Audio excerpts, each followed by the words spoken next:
Hello, everyone, and welcome to Pencils Down, a podcast about education policy, policy education, and everything in between. My name is Sam Zuckert, and this is Episode 3, The Consortium. Here at Pencils Down, our syllabus contains 3 sections: Study Hall, School Days, and the Chicago Policy Review. In Study Hall, we will talk with someone who has had interesting experiences or insights into current education and policy issues. And today for Study Hall, we have a very special guest, Dr. Elaine Allensworth, the Lewis-Sebring Director of the University of Chicago Consortium on School Research, where she has conducted and directed research on education policy and practice for the last 20 years. Dr. Allensworth, thank you so much for being with us here today. My pleasure. As the director of the Consortium of School Research here at the University of Chicago, could you give us a brief overview of the University of Chicago's Consortium on School Research and the work that you do?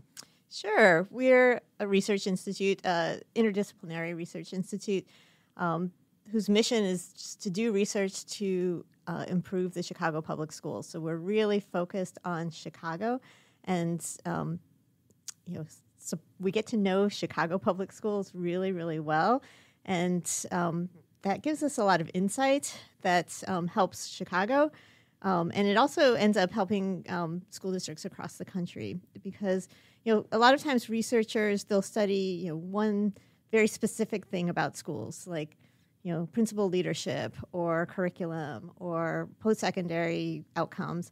But because our focus is a place rather than a specific topic, we study all of those things, and they're all interrelated. And so I think it gives us a lot more insight, and it makes the work more coherent. Because if you're a principal in a school, if you're a school district official, you need to know how all of those things fit together. And so I think that's really helpful. And then I think also our focus on Chicago allows us to build knowledge over time, so we can keep coming back to questions, as we do research, we have more questions, and we just keep building knowledge. And that also allows time for people to process findings, think about how to use findings, come back with more questions. And so in the end, we can work on really difficult problems because no one's trying to do it on their own. It's really researchers working together with practitioners and policymakers to try to figure out solutions to really difficult problems. Absolutely. So what does that relationship look like between the consortium and Chicago Public Schools? Is there a specific department you work with, or is it, depending on the research, it could be different departments and schools? Mm-hmm. Yeah. So there is a research department, there is a department at Chicago Public Schools whose role is to work with external researchers and to support the use of research evidence throughout the district. Currently, that's a very small department because there's been a lot of budget cuts over the years. But they're really trying to broker relationships between external researchers and other people in the central office. From our perspective, we try to have relationships with people in lots of different places because that's going to make the work more useful and more impactful, more likely to be used. You're going to want to have the support of lots of different departments in the district office, and so you really want to have lots of different connections. And then also, one thing that's different about the consortium is we don't just see the district as our partner, but really we want to do work that's going to be informed by the perspectives of lots of different stakeholders in education in Chicago. Because we think one of the ways that we can really add value is to make sure everyone is working from a common set of facts, even if they have very different views on what should happen in the schools, and a common language. And so as we do our work, we want to make sure we're listening to the union while we're listening to the district, the teachers union. We're listening to community voices so that, our work is more independent and can really be trusted by different stakeholder groups, so that hopefully they can work together on a basis of fact rather than hearsay. Mm-hmm. How does the consortium work once let's say you've done a great research project and you have some great results and you think it can be used to influence policy and make the education that students receive in Chicago better? How does the consortium work with those stakeholders to improve education in Chicago? Yeah. Well, we do lots of different kinds of projects, and it really depends on, what the work is and who's in the school district or, different stakeholder groups. Sometimes the impetus for the research comes from the school district. They say, we want research partners to work on this. Sometimes they have capacity to work on it with us. So it's like we're doing the work jointly, collaboratively, meeting often, as we're doing research on, trying to understand how different policies and practices are happening in schools or what students' experiences are in schools. They'll be doing research they'll be doing work to figure out what do we do with this research and how do we make this useful.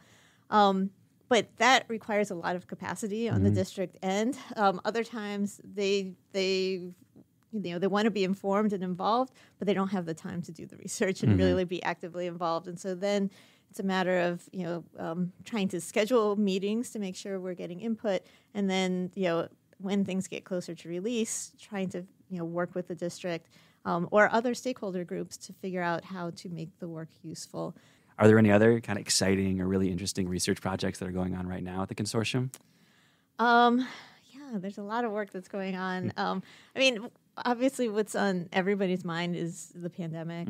And we do have a number of studies right now that's looking at, what happened with, when the district went to remote learning, which will probably be coming out pretty soon. There was this Chicago Connected program that provided internet service for families, and also looking at some of the innovative strategies that schools used for communicating with parents and what parents and teachers found really effective that maybe they hadn't been using before and that not all schools use, which I think has implications for going forward for how to facilitate communication using technology. And you mentioned how this research doesn't just benefit Chicago, but it really can benefit students nationwide because of the implications of the research. How does the consortium work with other universities and other school districts to kind of disperse this knowledge and make sure that the impact is not limited to just Chicago? Our focus is on Chicago, but we do try to talk to policy groups and various kinds of stakeholder groups, national organizations, Council of Great City Schools, and Council of National State Legislators.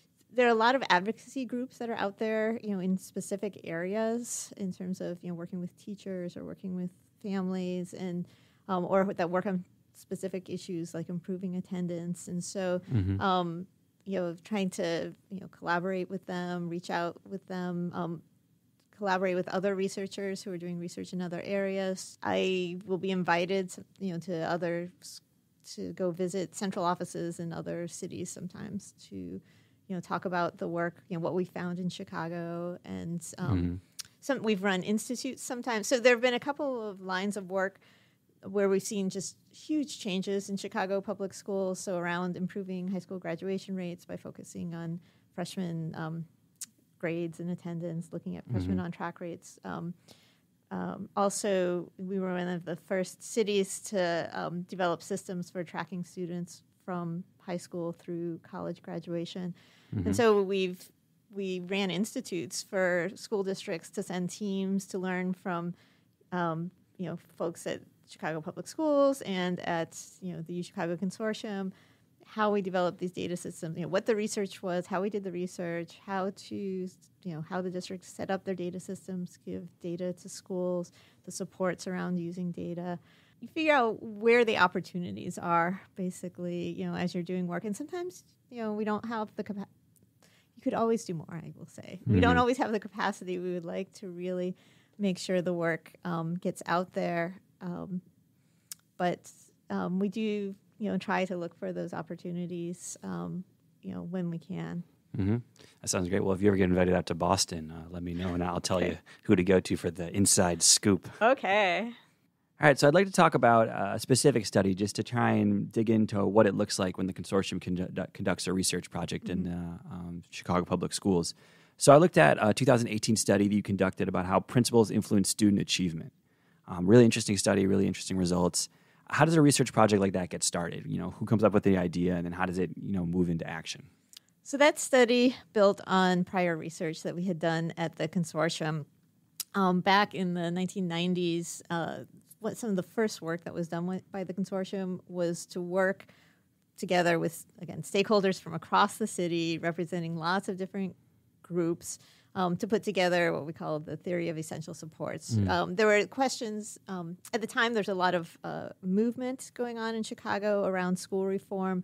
It was a time when local school councils were still new, and there were all these questions that kind of bubbled up saying, okay, how do we improve schools? What should we be working on? And so a group of researchers and practitioners, they all kind of came together to look at what does the research say? What do we think we know from practice? And they put together this theory of essential supports about the key areas of school organization. And then the consortium developed surveys to measure those different aspects of school organization, different aspects of school leadership and the ways that teachers work in schools and school climate and instruction and parent and teacher relationships, and developed ways of measuring all of these different aspects of schools, and found that those schools that were strong in these different aspects of school organization tended to be the schools that showed improvement over time. So that is research that had existed for a long time. And it was very, clear from our research and lots of other people's research that principals were really important for school improvement. They're really important actors. But there's not a lot of clarity in terms of how to be a good principal. What should principals really be working on? And a lot of that work on the 5 essential supports, that's what we call them. It said it showed that principals mattered, and that schools with strong principal leadership tended to improve in other areas, but it wasn't really clear how they improved.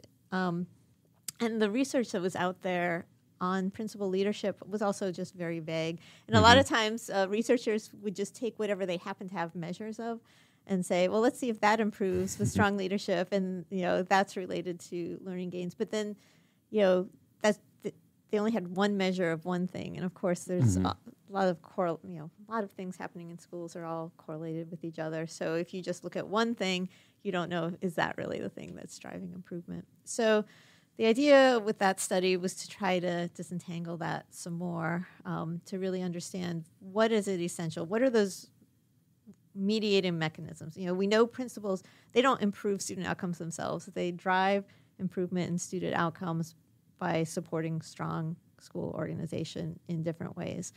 What is it that they do that seems to be most directly related to student achievement gains? So we wanted to look at that quantitatively, and then we knew that wasn't going to be enough. We really needed examples of what this looked like in practice, and so we then conducted qualitative studies of schools that had strong reports on principal leadership. We looked at those where we saw big improvements in student achievement over time, and those where we didn't see big improvements, to really try to understand what was happening in those growing schools that we didn't see in the schools that where achievement was pretty steady over time. Yeah, and so these research, it asks really, profound and important questions, but they're also really sensitive questions a lot of the time because they kind of have implications about how well principals and teachers are, helping their students to learn. Is it ever difficult to get buy-in from schools when you're doing this kind of research, or buy-in from school leaders to really get the access you need to do the research? Yes, and it depends. Yeah, and I have to say, it really runs the gamut. I mean, some studies we've done has been incredibly difficult, and those are generally studies of more sensitive issues. And then, some it's been relatively easy because the principals are really interested in improvement in a particular area, and they want feedback, and they want to learn. Or we're bringing in resources. Sometimes we've done a study where there are resources to run a program, and then the principal will want to use those resources because it's in line with their goals. And there are a lot of reasons for people to say no to doing research in schools. You want to have a very orderly environment that's not chaotic.